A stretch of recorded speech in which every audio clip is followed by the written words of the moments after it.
Bismillahirrahmanirrahim. Assalamualaikum warahmatullahi wabarakatuh. Eh, Selamat malam ya, eh, para partisipan ya yang hadir secara online dalam seminar terbuka ya, Prodi eh, Program Profesi Insinyur Politeknik Negeri Batam ya. Kali ini narasumber kita adalah Bapak Heru Pranoto ya. Beliau adalah praktisi dari akademisi dari Politeknik Negeri Medan gitu ya Pak Heru ya.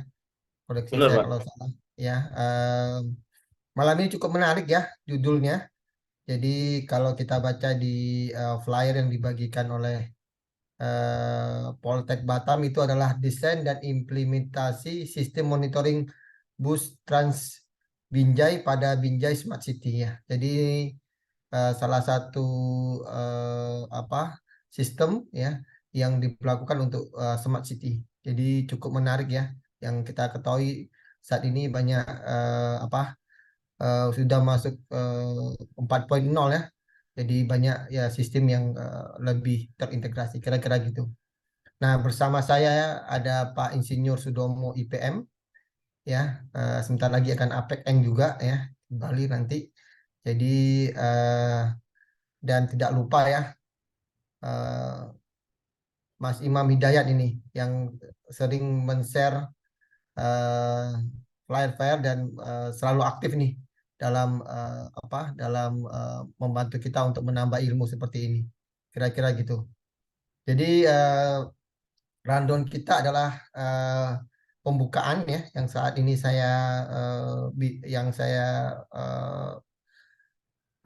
bimbing sekarang ini ya, yang sekarang saya pimpin adalah pembukaan. Kemudian nanti ada sesi dari Pak Heru Pranoto ya.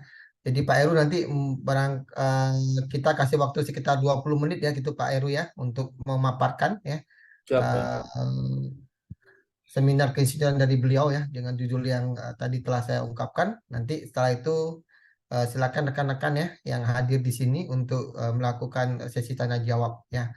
Dan sebelum itu, saya rasa ada absensi ya Mas Imam ya, yang untuk para eh, partisipan daring ya, untuk nanti apabila menginginkan CPD ataupun PKB ya, bisa diambil dari sana. Kira-kira begitu. Jadi silakan Pak Heru, waktu dan tempat ya, saya persilakan. Baik, terima kasih Pak Prastiwo Anggoro atas waktunya. Eh, Assalamualaikum warahmatullahi wabarakatuh. Waalaikumsalam Selamat, warahmatullahi selamat wabarakatuh. malam, salam sejahtera untuk kita semua. Puji syukur, alhamdulillah kita panjatkan kepada Allah Subhanahu wa taala hari ini kita bisa berkumpul dalam online dalam kondisi sehat walafiat. Bapak Ibu, sambil saya izin share, mungkin sambil memperkenalkan diri, nama saya Heru Pranoto. Saya sebagai akademisi ya di Politeknik Negeri Medan dan tetapi untuk kali ini topiknya ini bukan topik penelitian tapi topik project karena project ini saya lakukan di tahun 2017. Saya bergabung di tim Smart City Kota Binjai itu dari mulai tahun 2016 sampai 2019 akhir. Terima kasih kami ucapkan kepada dosen pembimbing kami, pendamping Pak Insinyur Daniel Sutopo atas arahannya di dalam sehingga seminar ini bisa kami tampilkan. Ini apa yang outline yang akan saya sampaikan di kesempatan kali ini.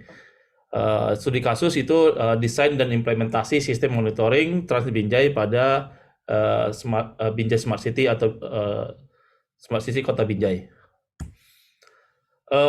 Sedikit memperkenalkan diri, pendidikan saya S1 itu dari Teknik Elektro USU, konsentrasi Teknik Komputer, lulus pada tahun 1998. Kemudian S2 di Czech Technical University di Prague, itu kalian di Electronic of Network, lulus tahun 2013. Saya juga pernah bekerja di PT Pioneer Hybrid International sebagai Information Management di tahun 98 sampai tahun 2000. Tahun 2000 sampai 2021 saya di PT Mutiara Retail Intiwira itu sebagai IT staff. Mulai bergabung di Politeknik Negeri Medan itu di tahun 2000 sampai sekarang sebagai dosen. Tahun 2020 sampai 2023 saya dipercaya untuk menjabat sebagai Wakil Direktur 4 Bidang Kerjasama. Kemudian samping itu, di samping saya sebagai dosen, saya juga mengerjakan beberapa proyek di tahun 2005 sampai 2009 di United Nations Development Program sebagai ACT Associate.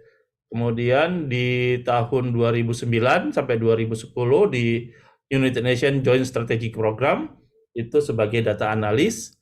Kemudian 2016 sampai 2019 di pemerintah Kota Binjai sebagai Ketua Tenaga Ahli Smart City.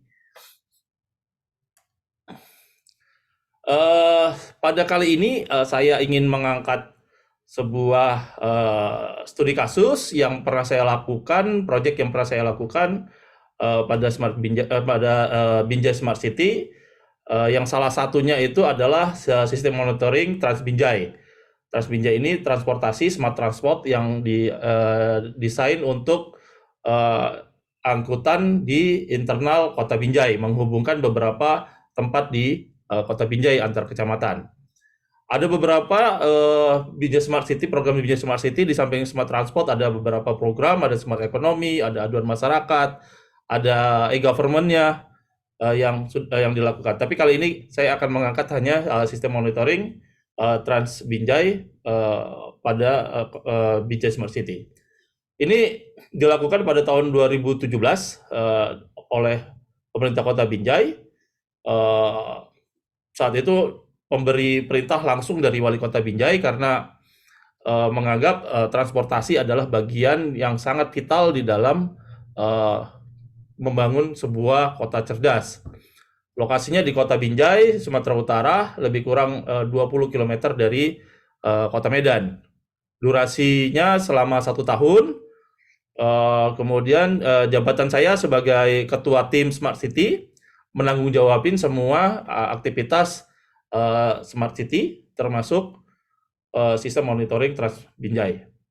Nilai proyek untuk hanya sistem monitoringnya ini 30 juta, dan ini hanya untuk tenaga ahli ya, untuk tenaga ahli, karena semua peralatan dan belanja itu di-handle langsung oleh pemerintah Kota Binjai. Kemudian SDM yang terlibat ada 4 orang tenaga ahlinya, dan beberapa orang dari staf Kota Binjai yang terdiri dari staf Kominfo dan staf Dinas Perhubungan. Kemudian tingkat kesulitan termasuk sedang, skala proyek ini kota, dan sebagai ketua tim saya mempunyai tugas dan tanggung jawab untuk melakukan desain secara keseluruhan sistem monitoring dan mengimplementasikan hasil desain pada bus Smart Binjai yang saat itu sebanyak 14 bus melayani untuk seluruh Kota Binjai. Adapun latar belakang dari studi kasus ini ya yang membuat proyek ini harus dilaksanakan adalah ingin mengetahui layanan posisi bus di bus Trans Binjai, di mana biasanya kita menunggu bus datang tanpa tahu busnya itu posisinya ada di mana. Kemudian untuk memonitoring keadaan di dalam bus, kita tahu bahwa banyak terjadi kejahatan di dalam bus transportasi umum, dan memberikan informasi kepada pengguna bus. Jadi yang akan menggunakan bus pun dapat mengetahui di mana posisi busnya. Nah, ini kerjasama antara Politeknik Negeri Medan dengan pemerintah Kota Binjai. Lokasi desain kita lakukan di kampus di Politeknik Negeri Medan, dan lokasi implementasi dilakukan di Dinas Perhubungan Kota Binjai. Input dari sistem ini itu ada GPS, kemudian ada kamera CCTV. GPS berfungsi itu untuk mengetahui posisi dan membandingkan koordinat dengan koordinat halte atau bus stop. CCTV itu berfungsi untuk memantau dan memonitoring kondisi di dalam bus dan mengirimkan ke command center, Binjai Command Center yang sudah ada. Kemudian di command center ini akan direkam dan dilakukan pengawasan baik secara real time ataupun pengawasan secara perekaman. Output dari sistem ini berupa LCD dan beberapa monitor, kemudian ada audio untuk memberitahukan pengguna di dalam dan mempermudah mendengarkan informasi, misalkan informasi halte yang terdekat dan halte yang akan dituju. Kemudian data juga dikirim ke command center, ke database, sehingga bisa dilihat melalui Android dan iOS, melalui mobile aplikasi. Kalau untuk LCD dan monitor itu menampilkan informasi halte dan ketibaan bus. Kemudian untuk audio juga mengeluarkan suara informasi bus yang akan berhenti di halte dan nama haltenya serta nama halte selanjutnya yang akan dituju. Blok diagram dari sistem itu kita menggunakan Raspberry Pi, itu GPS, kemudian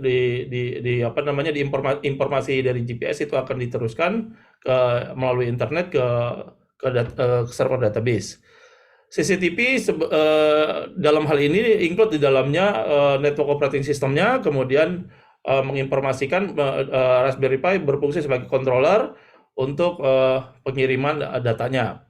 Kemudian ini juga mengeluarkan audio, kemudian juga LCD dan monitor, sistem monitor yang semuanya di dalam bus. Ini di dalam bus yang selain itu di dalam command center untuk diolah datanya kemudian ditampilkan di dalam Android ataupun iOS. Struktur organisasi dari tim ini itu di pemberi perintah itu Wali Kota Binjai, kemudian ada Dinas Kominfo sebagai penanggung jawab teknis, kemudian Dinas Perhubungan sebagai penanggung jawab anggaran dan penggunanya juga. Kemudian saya sebagai ketua tim Smart City. Saya dibantu oleh senior programmer, ada 2 orang, kemudian IoT designer ada 1 orang, dan saya juga merangkap membantu IoT designer. Kemudian ada junior programmer 1 orang. Nah, yang bagian atas ini di mana kita melakukan launching Binjai Smart City pada saat penandatanganan dan komitmen bersama. Di sini hadir Porkominda, Gubernur, dan juga Direktur Politeknik Negeri Medan. Kemudian setelah soft launching di mana percobaannya kita anggap selesai, kemudian kita melakukan implementasi itu pada grand launching. Ini ada dokumentasi grand launchingnya. Dan ini yang bagian bawah itu adalah bagian dalam dari command center untuk monitoring, termasuk monitoring sistem Trans Binjai. Implementasi dari sistem ini digunakan, kemudian ada di dalam bus, ini monitornya, kemudian di dalam command center yang dijalankan sistem di monitoringnya. Luaran yang dihasilkan dari proyek ini ini saya catat saja mungkin beberapa publikasi populer yang sudah didapatkan, termasuk Binjai mendapat peringkat kedua nasional kota sedang dengan pada rating kota cerdas Indonesia yang diselenggarakan oleh ITB itu pada tahun 2017. Dan juga pada tahun yang sama Binjai itu mendapat penghargaan sebagai Sindo Government Award pada tahun 2017 sebagai kota terbaik di kategori e-government. Di mana proyek ini menerapkan kode etik dan etika profesi insinyur, yaitu dengan caturkarsa prinsip dasarnya. Yang kedua juga di mana menggunakan pengetahuan dan kemampuannya untuk kepentingan kesejahteraan umat manusia. Di samping itu juga menerap di caturkarsa terkait juga dengan bekerja secara sungguh-sungguh untuk kepentingan masyarakat sesuai dengan tugas dan tanggung jawabnya, serta juga meningkatkan kompetensi dan martabat berdasarkan keahlian profesional keinsinyuran. Pada Sabta Dharma 7 tuntunan sikap itu ada 4 tuntunan sikap yang terkait pada yang didapat dari lesson learned atau praktik baik, yaitu insinyur Indonesia senantiasa bekerja sesuai dengan kompetensinya, kemudian insinyur Indonesia senantiasa membangun reputasi profesi berdasarkan kemampuan masing-masing, kemudian insinyur Indonesia senantiasa memegang teguh kehormatan, integritas, dan martabat profesi. Dan terakhir, juga terkait dengan insinyur Indonesia senantiasa mengembangkan kemampuan profesionalnya. Praktik baik yang didapat dari proyek ini adalah dilakukan oleh bertujuan untuk mengimplementasi kompetensi dan martabat dan sesuai dengan keahlian profesional keinsinyuran dengan menggunakan pengetahuan dan kemampuan yang sungguh-sungguh untuk kesejahteraan dan kepentingan masyarakat. Proyek ini juga dilakukan oleh seorang insinyur secara jujur dan dapat dipertanggungjawabkan dan menghindari pertentangan kepentingan dalam tanggung jawab yang dilakukan dengan integritas tinggi dan membangun reputasi profesi yang baik. Di mana penerapan profesionalisme terkait dengan catur karsa 3 bekerja dengan sungguh-sungguh dan kepentingan masyarakat sesuai dengan tugas dan tanggung jawabnya, kemudian dengan sabta dharma yang kedua bekerja sesuai dengan kompetensinya, di mana praktik baik yang didapat dari proyek ini dalam menyelesaikan proyek harus bekerja dengan sungguh-sungguh optimal untuk masyarakat sesuai dengan tugas dan tanggung jawab. Kemudian juga menyelesaikan proyek harus dilakukan dengan tanggung jawab dan bekerja sesuai dengan kompetensinya. Adapun penerapan dari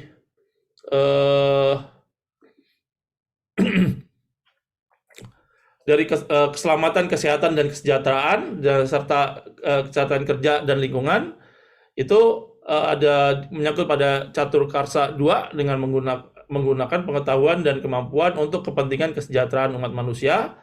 Kemudian pada sabta dharma yang pertama mengutamakan keselamatan, kesehatan, dan kesejahteraan masyarakat. Di mana praktik baik yang didapat dari proyek ini dengan menggunakan berbagai perangkat kelistrikan yang harus memegang prinsip keselamatan bagi masyarakat, bagi anggota pelaksana proyek, dan juga bagi masyarakat penggunanya. Seorang insinyur dalam melaksanakan proyek ini menggunakan pengetahuan dan kemampuannya untuk kepentingan kesejahteraan umat manusia dan mengutamakan keselamatan, kesehatan, dan kesejahteraan seluruh anggota tim dan masyarakat yang terlibat.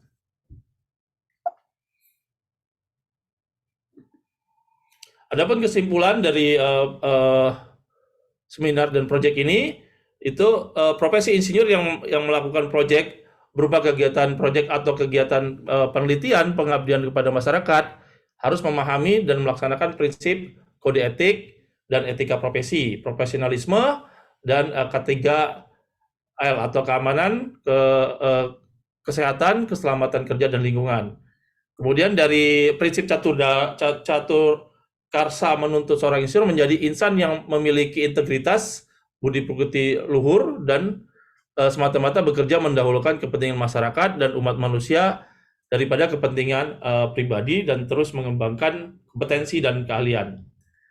Kemudian prinsip sabta dharma juga menuntut seorang insinyur untuk memegang teguh etika dan integritas dalam menjalankan tugas dan tanggung jawab dimanapun dia bekerja, sehingga dia bisa mempertahankan reputasi profesinya dari waktu ke waktu. Demikian mungkin apa yang bisa saya sampaikan pada seminar pada saat ini. Mohon maaf bila ada perkataan yang tidak pada tempatnya. Mungkin bisa dilanjutkan dengan diskusi. Saya memohon untuk adanya masukan-masukan yang bisa memperbaiki apa yang sudah saya sampaikan. Terima kasih. Wabillahi taufiq wal hidayah. Assalamualaikum warahmatullahi wabarakatuh. Saya kembalikan ke Pak Moderator. Ya, waalaikumsalam warahmatullahi wabarakatuh. Terima kasih Pak Heru Pranoto ya. Jadi tadi rekan-rekan sekalian sudah melihat presentasi dari beliau ya. Jadi ada beberapa highlighted ini ya, apa namanya yang bisa kita ambil ya. Yang pertama, sistem ini merupakan sistem yang terintegrasi ya. Kalau kita lihat dalam satu eh, eh, bus Transbijai namanya ya, yang ada di kota Binjai untuk para warga ataupun konsumen mengetahui posisi ya. Kira-kira gitu ya, posisi busnya di mana ya. Dan kemudian juga dari warga yang ada di dalam bus juga bisa mengetahui next halte yang akan dituju yang mana gitu ya, sehingga sistemnya dapat dimonitor ya, baik bagi warga yang akan naik maupun warga yang sedang naik dari bus tersebut. Sedangkan dari pihak pengelola ya, yang dalam hal ini adalah Kota Binjai ya, kira-kira gitu ya, mempunyai Binjai Common Center ya, di mana di sana akan ada monitor tadi kalau kita lihat di slide ke-7 ya, ada monitor sistem yang bisa melihat kondisi aktual yang ada di dalam bus tersebut sehingga nanti bisa mencegah hal-hal yang tidak diinginkan ya, kira-kira begitu ya yang akan terjadi, ataupun bisa memonitor apa yang merekam apa yang terjadi di dalam bus tersebut ya pada saat jam beroperasi. Ya, dan yang uniknya yang saya lihat di sini ya, proyek ini tidak begitu mahal ya. Jadi nilai proyeknya 30 juta ya, tetapi dapat memberikan solusi ya terhadap tadi baik konsumen maupun pengelola, kira-kira begitu. Jadi disitulah engineering bekerja ya kita ya. Nah, walaupun ini di tahun 2017 ya, kita juga bisa melihat begitu ada beberapa award ya yang dihasilkan dari Kota Binjai ini, yang salah satunya yang tadi ya Smart Smart City ya, kira-kira gitu. Dan salah satu komponennya adalah ini sistem dan sistem monitoring kontrol ya terhadap Trans Binjai. Kira-kira gitu rekan-rekannya, highlighted dari presentasi Pak Heru Pranoto. Silakan yang mau bertanya mengangkat tangan ya, dua peserta. Nanti kita akan langsung memberikan kesempatan untuk berbicara. Tapi sebelum itu, supaya untuk memperkaya dosen satu dosen lagi ya, Pak Insinyur Sudomo ya, IPM ya, ASEAN Eng dan APEC Eng ya. Nanti akan ada APEC beliau ya di Bali. Silakan Pak Domo yang mau di highlighted dari presentasi Pak Heru. Ya, terima kasih ya Pak Prastiwo. Ya, dan juga rekan-rekan sekalian, khususnya Pak Heru Pranoto. Ya, salam dari Binjai Pak, Ya, salam dari Binjai, Pak. yang famous itu. Ya, pertama-tama ya selamat ya Pak ya, udah menyelesaikan untuk presentasi terbuka lagi dan bisa menambahkan wawasan kita semua, ya terutama mengenai smart city ya, smart city dengan nilai yang cukup available lah ya untuk menciptakan smart city itu hanya 30 juta aja, tapi dampaknya bisa mendapatkan award ya, trofi ya. Namun saya sedikit bertanya aja Pak, kalau untuk dampak ya, tadi disampaikan mengenai untuk mencegah juga tingkat ke kriminal ya dalam bis misalnya, dan juga memudahkan daripada konsumen dan kontrol dari semua stakeholder di sana, sehingga dari ke-14 bus ini itu bisa dipantau semua. Untuk dampak daripada sebelum dan sesudahnya, kira-kira apa Pak dampak? Misalnya sebelumnya ada kriminal sekian, kemudian dengan penggunaan CCTV di setiap bus dan juga GPS itu kira-kira bagaimana Pak? ya dampaknya sangat signifikan sekali, mengurangi tingkat kriminal dan tingkat kemudahan atau kepuasan dari konsumen itu sendiri, Pak. Kira-kira Ya, itu aja dulu, ya. Terima kasih, Pak. Ya, baik. Terima kasih Pak Insinyur Sudomo. Ya, silakan Pak Heru Pranoto. ya, terima kasih Pak Insinyur Sudomo. Ya mungkin kalau dampak memang pengukurannya kan beberapa tahun setelah kita implementasikan. Jadi memang untuk dampak dari kriminal itu bisa dipantau karena semua aktivitas di dalamnya terekam. Dan ini ada beberapa kasus yang apa namanya yang didapat dari CCTV yang terekam. Jadi itu biasanya ada aduan dari apa dari pihak keamanan itu kemudian mengecek recheck rekaman.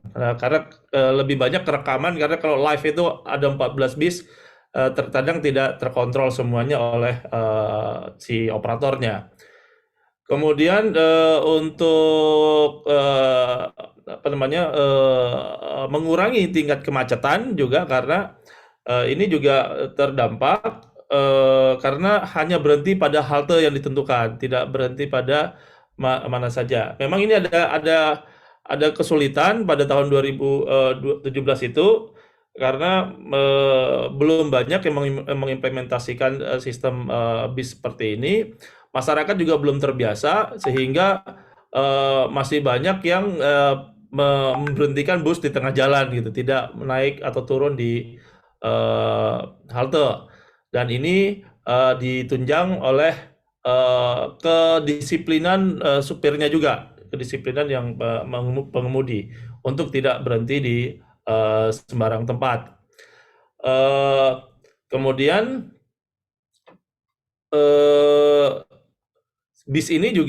sebenarnya bis ini juga ada permasalahan, tapi permasalahan bukan teknis, permasalahan di aturan karena bis ini itu plat merah ya, plat merah karena dibeli oleh APBN, karena bisnya dibeli oleh APBN.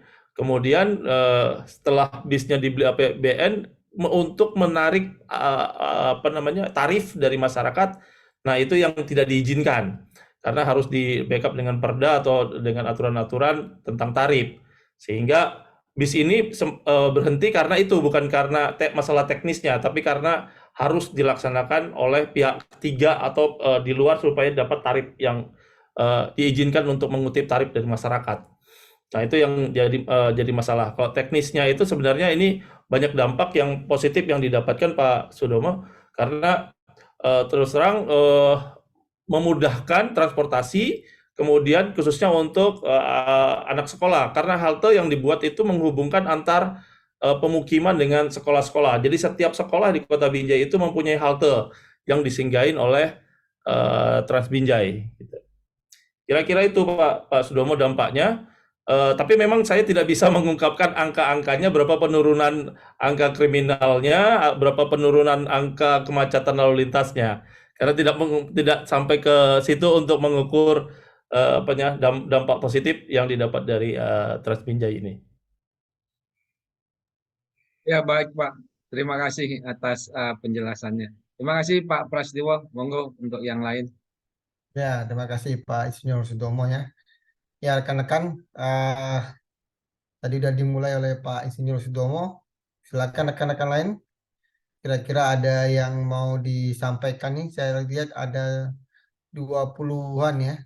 20-an hadir secara luring. Kira-kira ada yang mau disampaikan ke Pak Heru Pranoto dari presentasi beliau. Ini saya lihat ada juga partisipan dari Politeknik Negeri Medan ya. Kira-kira benar ya Pak Heru ya? Ada rekannya di sini ya? Ada Pak, karena kita itu juga mahasiswa PSPPI-nya Poli Batam Pak, karena ada beberapa ada sekitar belasan ya yang kita lagi ambil di PSPPI Poli Batam Pak. Iya. Siapa nih rekan dosen yang juga hadir nih? Ini ada Dari Samaria nih rekan dosen saya nih. Samaria. Pak Samaria malam Pak. Pak Bu Samaria nih. Oh, Bu Samaria Krisna nih ya. Oke. Ya malam Pak, Pak Prastiwo, Pak Triwo Ya, Anggara, ya Pak. Izin Pak, Anggoro ya. Samaria ini Pak, Ibu ya Ya, Pak. salam ya, salam kenal Bu Samaria. Gimana Bu Samaria dengan ini apa apa tadi eh, kila apa namanya nih achievement yang dilakukan sama Pak Heru Pranoto sebagai teman sekampusnya, teman seakademisi ya, sedosen nih Bu Samaria. Baik Pak, izin merespon.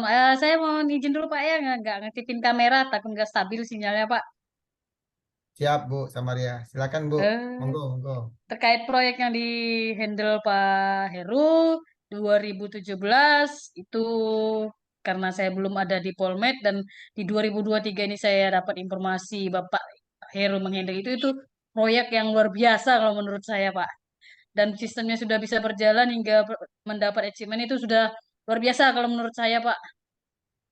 Dan mungkin tadi yang informasi yang terupdate saya dapat proyek ini tidak berjalan itu sayang sekali gitu loh.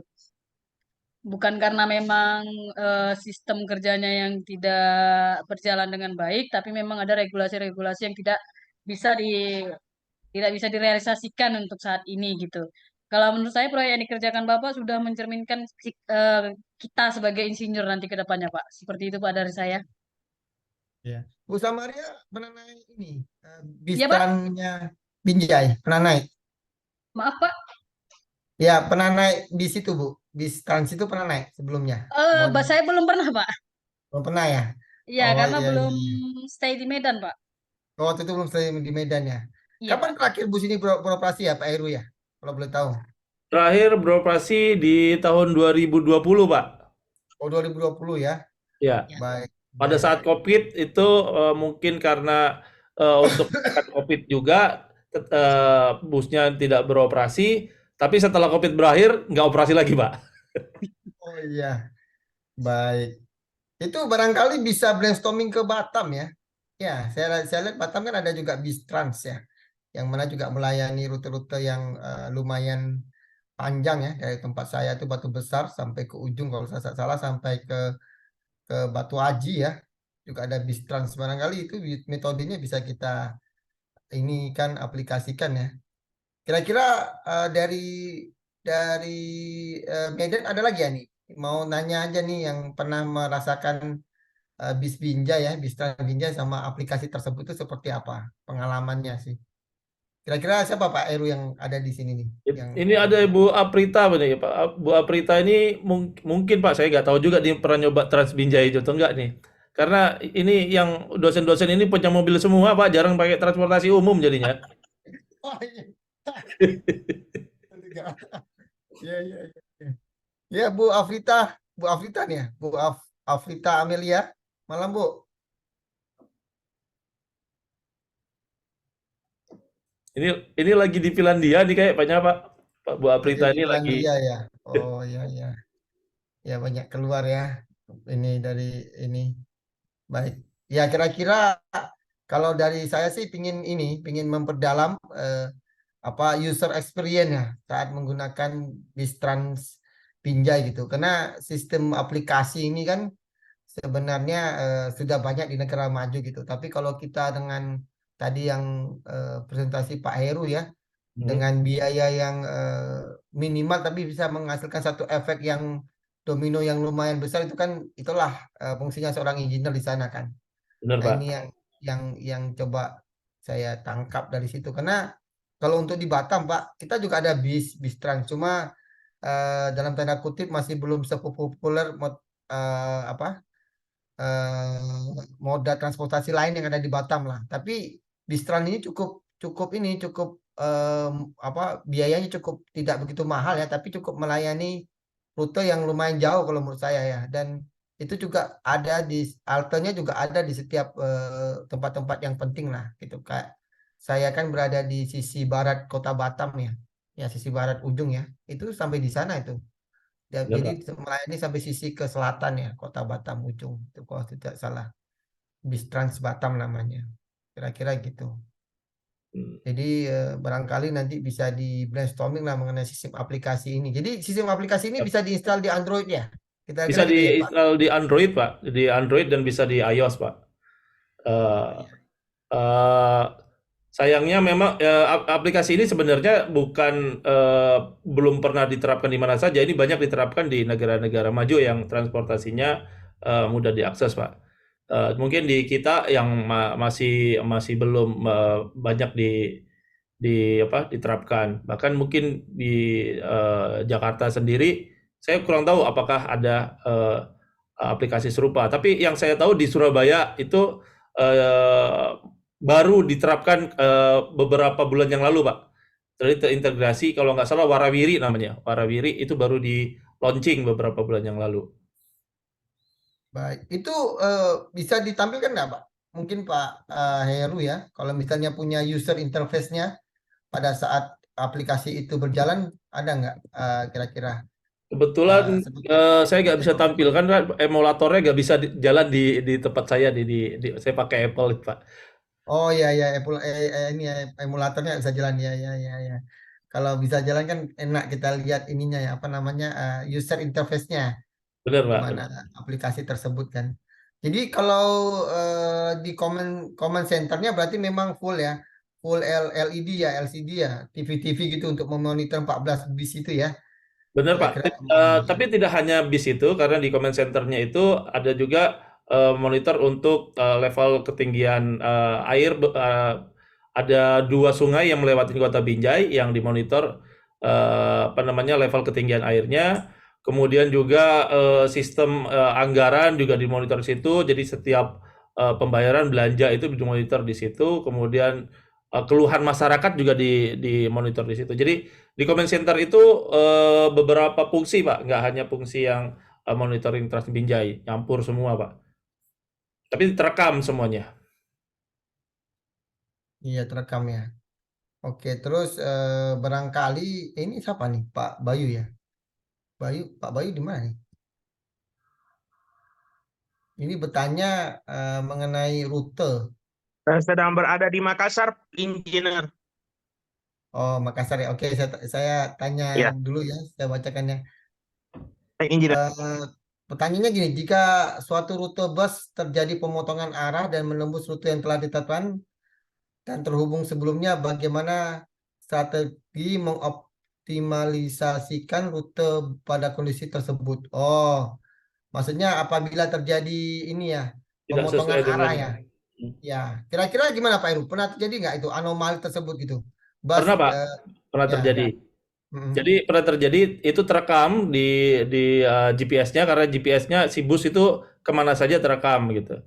Jadi ketika tapi memang berdasarkan laporan sih, Pak, berdasarkan laporan karena tidak diperiksa day by day gitu. Jadi berdasarkan laporan terjadi hal tersebut, kita cross check ke rekaman GPS-nya, itu memang terjadi ada gitu. Tindakannya itu ya kita serahkan kepada Dinas Perhubungan.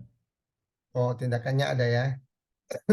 Kemudian eh, perbedaan beban bus trans dan Damri. Oh, maksudnya ini beban penumpang ya. Damri ada juga di sana Pak ya? Iya Di Binjai betul. ada Damri ya? Maksudnya, apakah ada perbedaan dengan Damri jika Oh, kapasitas meningkat dan bisa menjalani rute yang ada, Engineer itu maksudnya. oke. Ya, Pak Bayu, makasih. Kalau untuk besaran bisnya yang kecil, Pak. Kapasitas itu hanya 30 ya. 30 yang normal, kapasitas normal tempat duduk kalau misalkan ini. Jadi bukan bis besar yang seperti bis antar kota. Kenapa dipilih busnya kecil? Karena ini menghubungkan antar kecamatan yang jalan-jalannya tidak terlalu besar. Jadi jalan-jalannya ada jalan-jalan yang kecil gitu. Jadi akan lebih efektif kalau busnya itu tidak terlalu besar. Bus Damri di Sumatera Utara itu ada yang dioperasikan Damri namanya Mebidang, Pak. Medan, Binjai, Deli Serdang, Mebidang. Jadi itu menghubungkan antar kabupaten kota. Nah, itu dia integrasinya di stasiun kereta dan stasiun itu juga dilewatin oleh Trans Binjai. Jadi kalau misalkan ada dari Medan atau dari Lubuk Pakam itu ke Binjai, dia akan bertukar bis di stasiun kereta tadi, termasuk yang kereta api maksudnya. Jadi kalau yang kereta api juga, kalau penumpang kereta api, katakan kereta apinya itu dari Rantau Prapat, turun di stasiun Binjai juga ingin ke kota dan rumahnya itu mungkin berdekatan dengan halte Trans Binjai, dia bisa menggunakan Trans Binjai juga. Integrasinya di terminal bis dan stasiun kereta api. Baik. Berarti Transbijaya ini sebagai moda transportasi dalam kota ya. Dia Benar Pak, lebih yang dalam kotanya Pak. lebih kepada untuk medium scale ya, di mana interlink antar tempat-tempat di dalam kota ya. Tadi kalau ada sekolah atau tempat-tempat misalnya pemerintahan, sedangkan yang Damri lebih kepada antar daerah, antar provinsi ya, kira-kira gitu ya. Yang lebih besar Antar ya. kota Pak, antar kota. Antar kota ya. Dalam provinsi, antar kota dalam provinsi. Itu untuk Damri lah ya, kira-kira gitu ya. Damrinya. Ya, oke, siap. Oke, kemudian terakhir ya rekan-rekan ya, itu barusan di share sama Mas Imam ya untuk ini daftar hadir ya.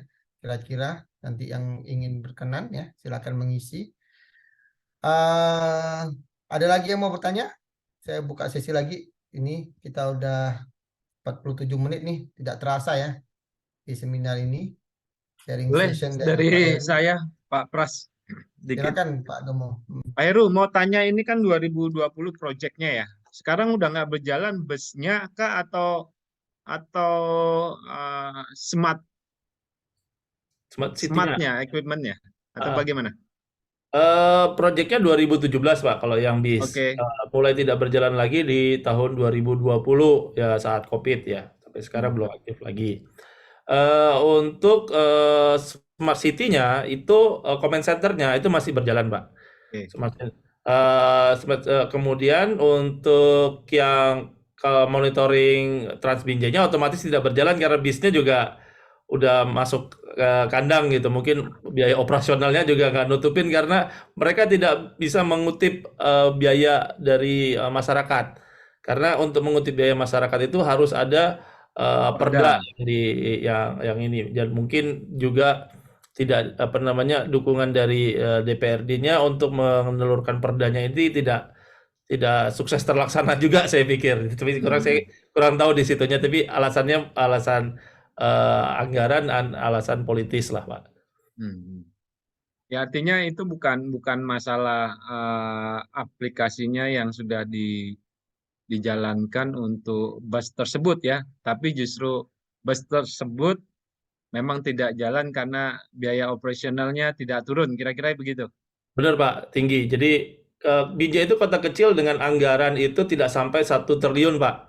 Jadi untuk operasional bis itu yang 14, bahkan ada tambahan bis sebenarnya kemarin itu kalau nggak salah sudah mencapai sekitar 20, itu cukup besar, cukup membebani anggaran dari APBD-nya Kota Binjai, sehingga pertimbangan itulah mungkin, apalagi kemarin dipotong ya anggaran Pak, waktu COVID kan pasti potong semua ya Pak.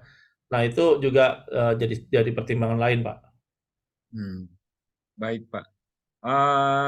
Kalau untuk Damri, apakah ada aplikasi untuk hal tersebut Pak?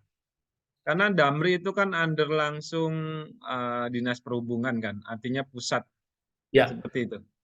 Untuk Damri belum ada Pak, belum ada. Yang bidang itu belum ada. Untuk di Medan ada. Nah, di Medan itu baru setelah 2 tahun, mungkin 2019 kalau nggak salah ya. Di Medan itu 2019 sampai sekarang masih beroperasi. Itu Transmetro Daily. Nah, Transmetro Daily itu sebagian menggunakan Pak. Jadi informasinya, informasi halte, informasi suaranya itu ada sudah. Tetapi saya sependek yang saya tahu, untuk aplikasi yang untuk penumpang yang ingin mengetahui posisi ada di mana itu juga belum ada Pak. Oh iya. Ya mungkin nanti bisa ditularkan untuk trans ya yang lain ya, karena ini sayang sekali aplikasinya bagus ya. Sehingga ya memang tujuan awalnya untuk menjadi smart city itu bisa bisa sustain lah, bisa terus menerus. Itu Pak, kira-kira. Ya, mudah-mudahan Pak. Baik, saya itu aja Pak Pras. Yes. Ya, baik, makasih Pak Insinyur Sidomo. Itu ada doa dari Pak Bayu Aryawan ya. Kalau misalnya Pak Heru Pranoto jadi komisaris BUMD mungkin bisa bangkitkan Amin. transformasi pengangkutannya. Tapi anyway memang kita butuh ya, kita butuh ya. Kita sebagai warga butuh apa loncatan-loncatannya di bidang transportasi terutama untuk monitoring dan kontrol dan menjaga ya, tanda kutip menjaga dari sisi kriminal dan dari sisi abuse ya kalau misalnya ada CCTV yang bisa dikontrol dari satu command center. Dan saya rasa juga disitulah kita sebagai insinyur untuk terus-menerus ya melakukan engineering skill ya. Tadi Pak Heru sudah melakukan untuk meningkatkan ataupun menyelesaikan problem yang ada. Nah, memang dari sisi kebijakan pemerintah tadi sudah disebutkan ya itu di luar dari lingkup kita sebagai engineer, tapi paling tidak ini kita bisa menularkan ya. Tadi yang saya sempat sebutkan di Batam juga ada bistran ya, yang dimana juga penggunanya adalah warga-warga kita, anak-anak kita ya, yang berangkat ke sekolah gitu kan. Jadi kalau memang bisa ditularkan untuk menjadi satu aplikasi dan itu cukup terjangkau gitu ya, dengan biaya terjangkau itu sangat-sangat menyelesaikan masalah ataupun memberikan solusi yang sangat komprehensif. Ya, jadi saya rasa sudah cukup diskusi malam ini ya. Terima kasih rekan-rekan semua. Terima kasih Pak Heru Pranoto. Tetap semangat ya Terima Pak kasih Heru ya. Pak. Ya. Ya, walaupun masih sudah berfungsi walaupun tidak dilanjutkan, tapi Ya. kita tetap menyuarakan itulah ke pemerintah supaya tetap, karena pada intinya ini kan pelayanan ke masyarakat kan, pelayanan Benar, Pak. servis kan ke masyarakat kan, itu yang kita harapkan sih. Oke, rekan-rekan ya, terima kasih untuk kehadirannya. Silakan isi yang ada di kolom chat oleh Mas Imam. Oke, Mas Imam, kita lakukan sesi foto bersama ya. Kira-kira Ya gitu ya, Pak, Mas. boleh. Silakan. Ya, silakan Aktifkan kamera di-on-kan semuanya. kameranya masing-masing nih.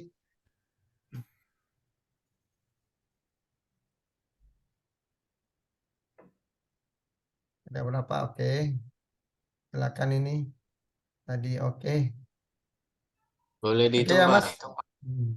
Hitung, Mas. Ya, oke, siap. 1, 2, 3. Oke. Sekali lagi mungkin boleh tangannya Bapak Ibu sekalian. Salam insinyur. 1, 2, 3. Oke, terima kasih. Terima kasih, Ya, Pak. makasih Terima ya. kasih Pak Heru. Rekan-rekan. Selamat Terima Pak kasih Heru, Bapak Ibu terima kasih semuanya. rekan-rekan Terima yang kasih sudah Terima kasih semuanya, Mas hadir Imam. ini. Terima Terima kasih. kasih Imam, Sukses selalu semua. Pak Ya, Prastiwo, terima kasih Pak Sudomo, Om Bayu. Pak Ya, Hepra. Sampai Pak ketemu Bayu lagi. ini Di Makassar ya. aktif Ya, ini. sampai ketemu lagi Bapak Sangat Ibu. aktif. Amin. Yo, terima Ya, kasih izin ya. semua. Ya, amin. Elif ya.